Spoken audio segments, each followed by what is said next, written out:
la révolution haïtienne a été une révolution anti-esclavagiste, une révolution anticoloniale, une révolution antiraciste, d'accord? Mais ce n'a jamais été une révolution sociale.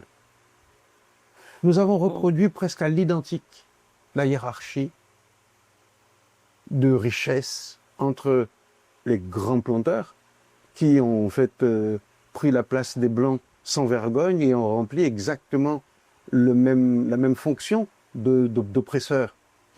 Et je pense que cette réflexion sur la dette, cette réflexion sur l'argent, sur la dette odieuse, sur l'argent usurpé du travail du peuple, doit être l'occasion pour nous de faire une introspection sur comment dire, l'ingratitude collective vis-à-vis du travail des paysans.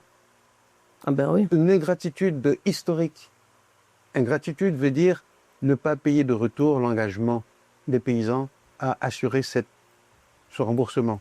C'est-à-dire ni école, ni hôpitaux, ni ponts, ni routes, aucun service en fait. Et après 1952, cela n'a rien changé. Ouais. Nous avons continué. Et je me rappelle ma mère, au début des années 2000, me disant, ma mère est née en 1922, pour vous dire, donc elle a à peu près 80 ans, moi, elle me dit, de toute sa vie, elle n'a jamais vu autant d'écoles construites dans ce pays que pendant les 10 ou 20 dernières années. Oui. Ça veut dire que jusque dans les années 80, en Haïti, 80% de la population est analphabète. Alphabète, ouais. Et nous sommes à l'époque les seuls pays de la Caraïbe à être dans cet état-là.